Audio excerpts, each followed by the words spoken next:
თითოეული ჩვენგანისთვის. დღეს დასრულდა დიდი ეპოქა.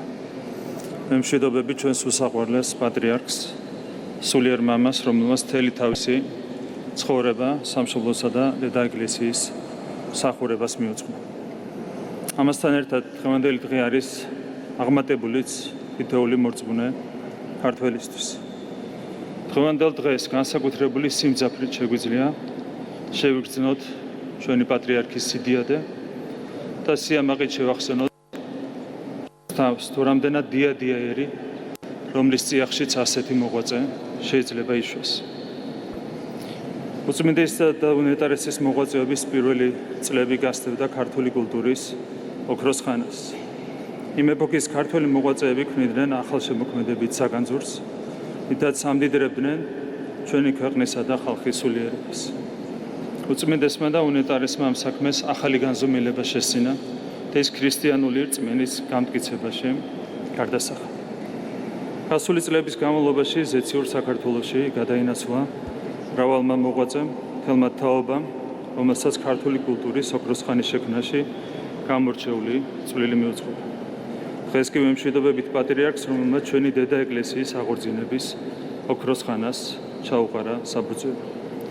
ასეთ დროს პატრიარქთან გამომშვიდობებისას შეუძლებელია მთელი სიმძაფრით არ შევიგრძნოთ დიდი ქართველი პოეტის სიტყვები. წინაპართაგან წავიდა ყველა. და ამ დროს შეუძლებელი არ დაგეუფლოს დაუბლების ძაფრი განცდა. ერთადერთი, რამაც ეს განცდა შეიძლება შეგიმსუბუქოს, არის რწმენა იმისა, რომ უწმინდესი ირჩება ჩვენთან ერთად და ზეციური საქართველოსთან ლოცვით გააძლიერებს ჩვენს სამშობლოს და ჩვენს დედა ეკლესიას. როდესაც ვფიქრობ პატრიარქზე და მის მოღვაწეობაზე, ახსენდება კიდევ ერთი სიტყვები დიდი ქართველი პოეტის იმავე ლექსიდან. გაშალა ველი ელმანიამა და მელანდება მე მის წიაღში მოხუცი მამა სასხლავით ხელში დადის ვენახში.